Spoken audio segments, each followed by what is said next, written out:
Alright, chat. Hackerman's wearing. Let's get started. You got yay. Let's look at who else we got. AR56 closing on 57. Chile and Kazuha. That's really nice. Shen has a little questionable. Yai is definitely questionable as well. Let's see who's invested. 90, 90, 80, 80, 80, 80, 80, 80, 80. And question mark, but that's okay. So this is like basically all of your invested characters. Let's look at your weapons. So you went for the Yai's weapon. You got Freedom Sworn. So I assume you're a Welkin longtime gamer or a Dolphin. Started Kazuha banner? Okay, yeah. Yeah, AR56 would be a little bit low for someone who started at the start and just bought Welkin. We got any constellations? Okay, we got C2. Interesting. C1. At least there's no constellations on that. Having troubles because of skill issue and being picky about characters. So I was Chamber 1. Let's take a look at what we got. So I'd figured out. So we're probably gonna do this on second half. And Sucrose would be so good here. I have not yet played a team like this, so we're gonna have to figure out rotations.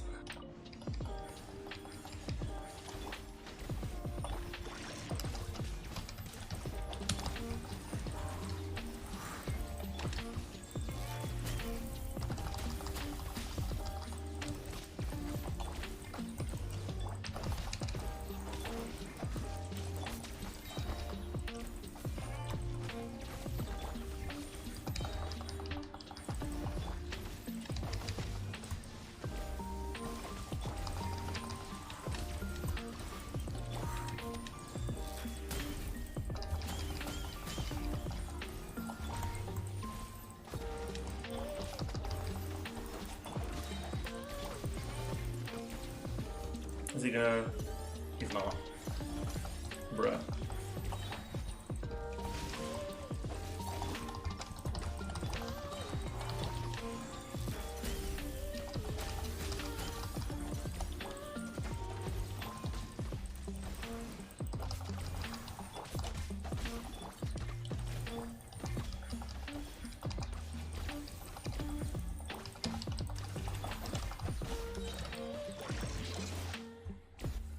Xingqiu's on Jade Gutter, chat. This is so much faster than when I do it.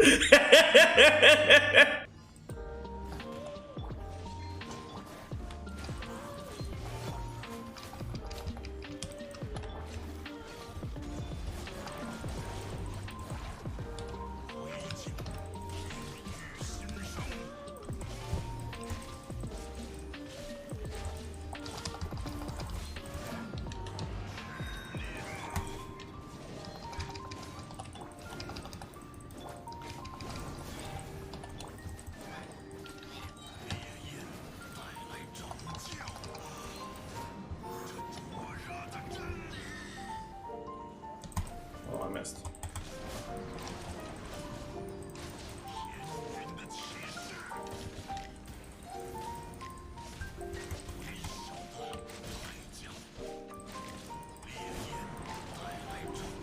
Alright.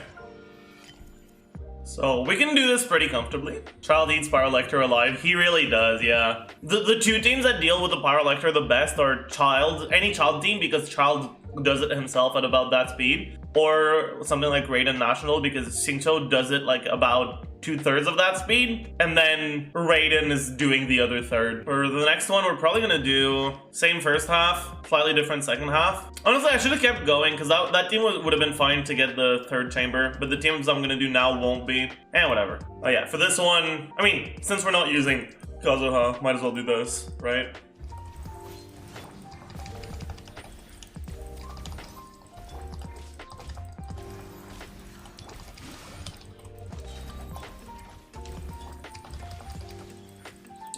We got him to his first phase before he did his second spell rotation. That's really cool. Dang it.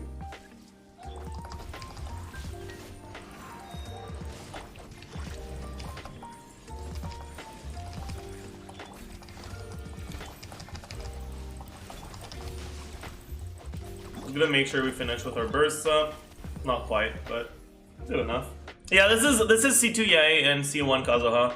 I keep forgetting to use the C1 though. Why am I even doing this?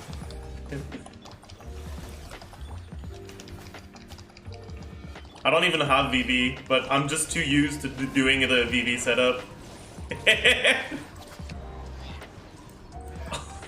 I missed. Oh, I definitely fucked that up. I mean, I can get my energy back, I guess. I don't even need to 3-star this one, so I definitely have more than enough time. That being said, I'm not gonna get my burst back on him, which is a little bit cringe. Oh, what is budding? I'll be right back.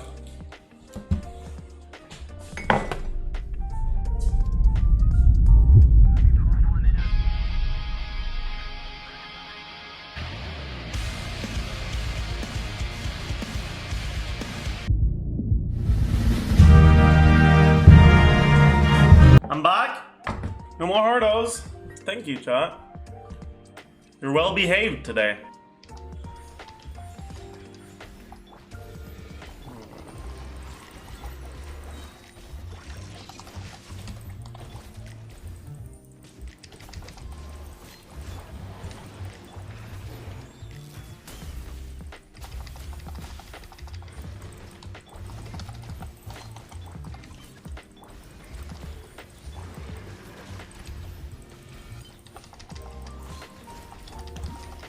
I definitely fucked that up, but whatever.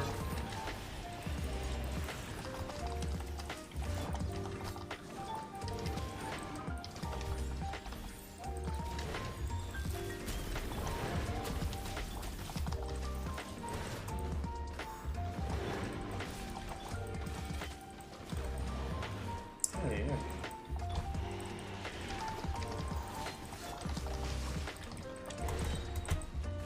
Bruh.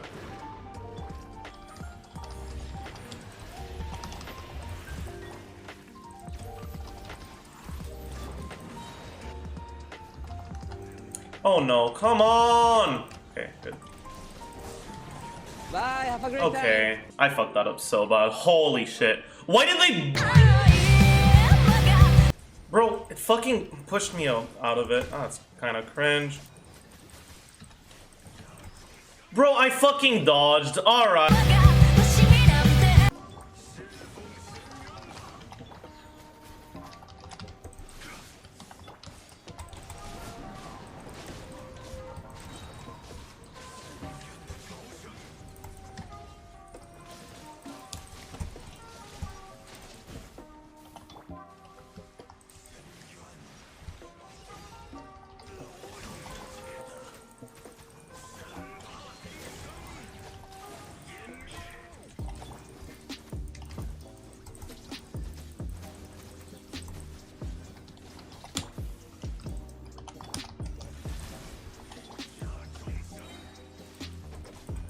Alright, we're fine.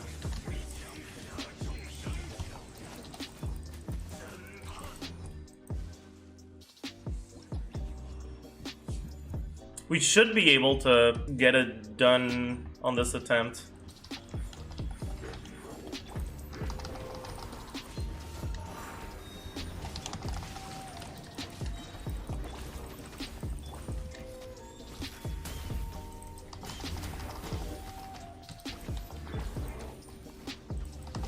I ended up missing out on one of the towers because I had to swap out.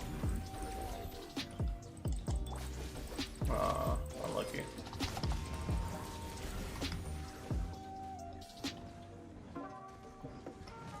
Alright, we're fine.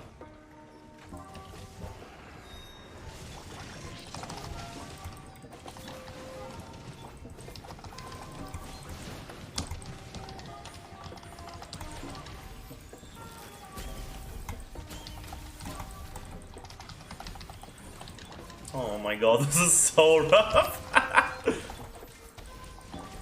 mean, we're fine, but it was hard not to die on that one. Jesus Christ. Xiangling has 4,000 HP though, which is a little sus.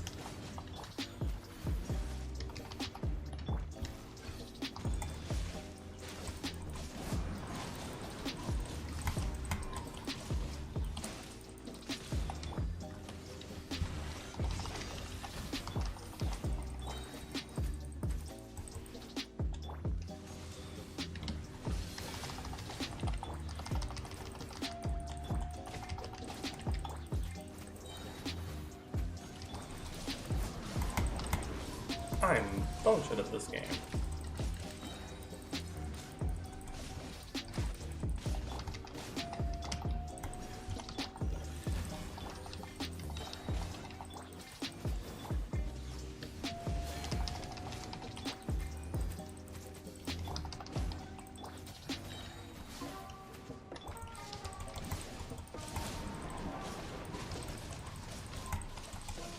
Alright, easy clap.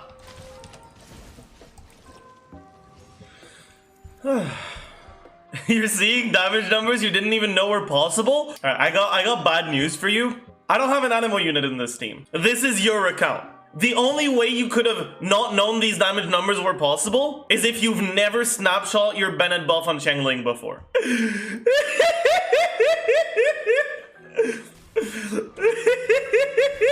This might be a severe case of skill issue. Mobile player? Okay, yeah, that makes a lot of sense.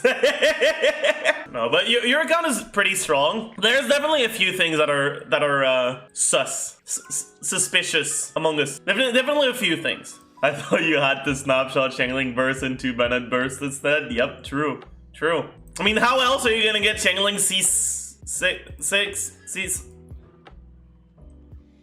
pyro damage bonus on Bennett, right?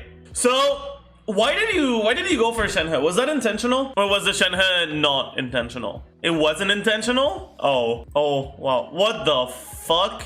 Okay, but we can try to go for teams that are easy to play on mobile. Yay is not gonna be easy to play on mobile. Alright, Yai, whatever. You find Yai fine on mobile? Okay, well if you're able to do it, then good. You're getting more used to it, I see. I don't know if international is the right team for you if you're playing on mobile. Because international is very, very strong. But when you mess up your VV, you lose out on a lot of power. Especially with mobile ping, it can be a lot harder to do. Planning on playing Raiden when she comes out, will her team be easier? Yeah, Raiden teams are going to be a lot easier than international teams. That's mostly why Raiden is more popular.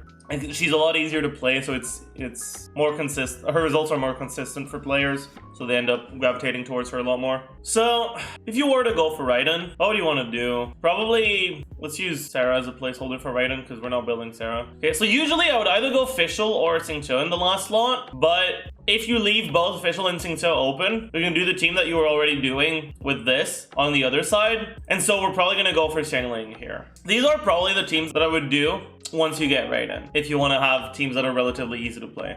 Do you want to focus on two teams and just build them up? Or do you want to like build up a bunch of different teams so that you have variety? Do you want to build tall or wide? Goes on two teams. I'll have the units you're planning on pulling in a few weeks, Raiden and Kokomi? Okay. Then what would that be? Probably Barbara being placeholder for Kokomi and Sarah being placeholder for Raiden. These are probably the two teams I'd go for. They're definitely going to be comfortable teams for mobile, that's for sure. So I'd say that's a pretty good choice if you're a mobile player who struggles, which seems to be the case. Or like right now, your account is strong enough to 36 star, like no questions asked. So it's basically just going to be working around the mobile issue. The mobile incident. Always nice to have a child available for heavy AoE situations, because neither of these teams is like insane in AoE. So it's nice to have the child available for when you're in heavy AoE situations. Overall, you're probably not gonna end up using him all that much. We can include him in the units to invest into though. Basically, for now, the teams that you wanna focus on are... That being said, these teams are prone to change once you get the units that you said you were going for. And once they do, your teams will be Yai, Fischl, Kazuha, Kokomi, Raiden, Xiangling, Bennett. As you can see, the only two units that are disappearing are these two, right? They're getting replaced. But you're still keeping 6 of the units, and Jean doesn't really need a lot of investment in this team, and your child is already invested enough that he doesn't need more investment. Which means you can pretty safely focus on getting these teams stronger without, in the long run, making these teams weaker, right? Because you can just focus on the units that they share. All right, and then we can do the investment priority list. Honestly, there's nothing you need to farm.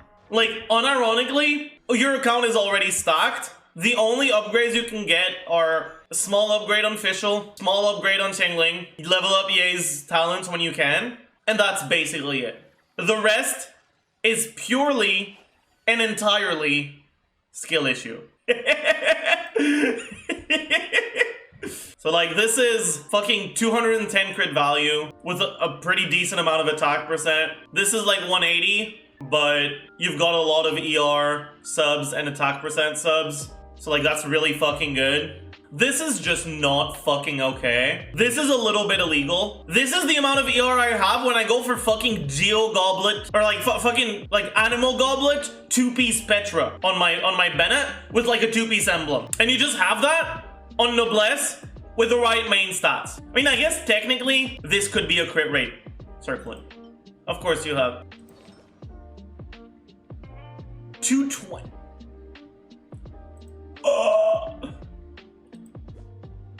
Why can your Yay/Lisa team not 9-star Abyss when you're Raiden National and Aya can do it easily? Because you're playing Yay and Lisa. I mean, this is also pretty good, right? That's one. It's 200 crit value. It's 200, but you also have like 120 EM from artifacts.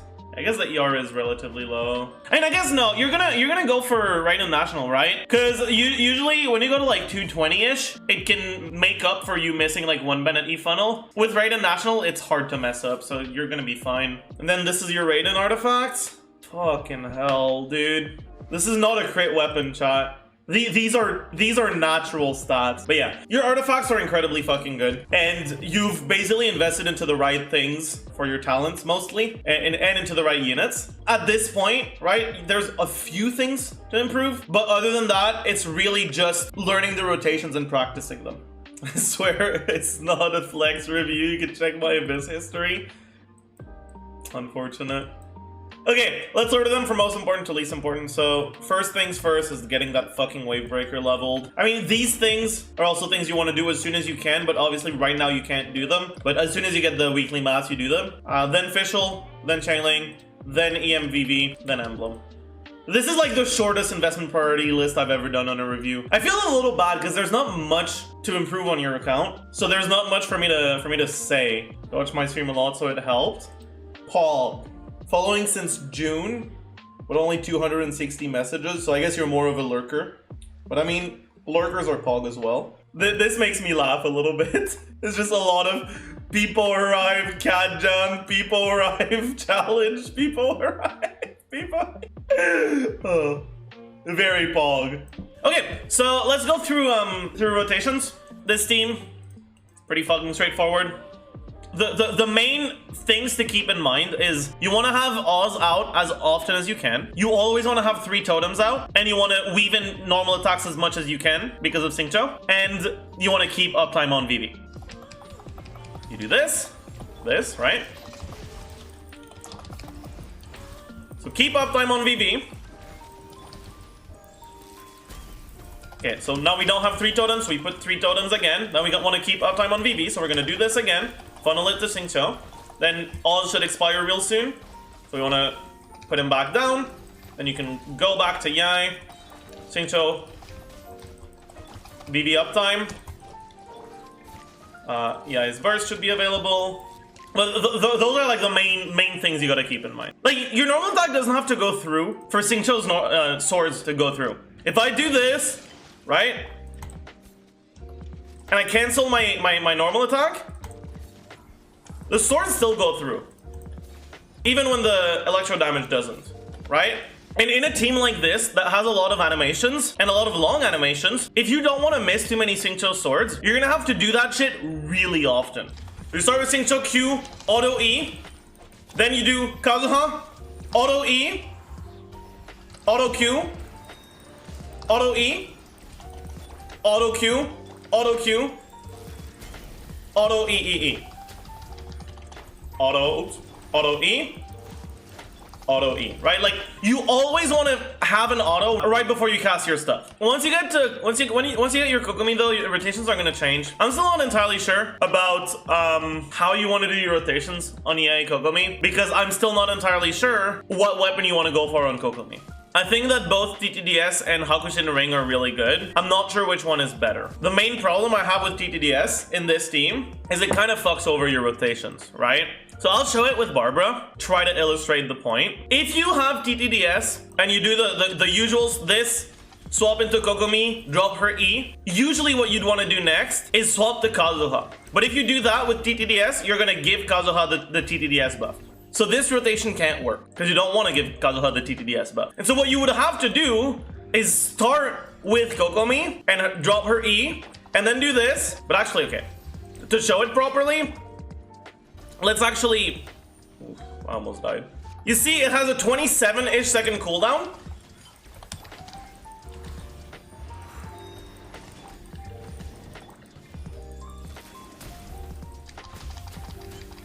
And when I swap back to her, it's 13 seconds. Which means I spent about 14 seconds off of Kokomi, which means that the jellyfish has expired. Which means when you use your burst, your jellyfish is gone. That's not what you want. And so because of that, I also don't really like the rotation that can give TTDS to Yai. And then I don't think there's a good rotation that can give it to Official either. And so what I was considering is giving... Since there's no good rotation that can properly give Yai your TTDS, just replace that TTDS with something else. And I think that the best alternative, by far, is Hakushin Ring, because it still buffs your Yai, it still buffs your Official. And so the rotation would be this, this, this. Then obviously you would do this, this. And then when you swap back, you're at 16 seconds, which means you spent 11 seconds off of Kokomi. Which means that your jellyfish is still going to be on the field. Which means that when you cast your burst, it's going to refresh your jellyfish. Which is what you want. Now the main problem is maybe there's a rotation I haven't thought of. And I'm just fucking stupid. That's very possible. And crafting Hakushin is a one-way street, right? Once you crafted it, you crafted it. And so I would wait, like don't pre-prepare your Kokomi's stuff, right? Give it the 2 weeks until, right, of Yai's banner for me to figure out whether that's actually a good idea to do or if I'm just fucking like high out of my mind. Oh, Moonglow is not gonna be better than Hakushin. Moonglow is dog shit. What about Oathsworn? Why? Oathsworn gives you attack, which you don't really care about, and ER. But Hakushin also gives you ER. But then on top of that, it also buffs Kokomi's hydro damage, I think. Yeah, it does. It does. So it also gives you 20% hydro damage. And then it also gives your Yai and your Official 20% electro damage.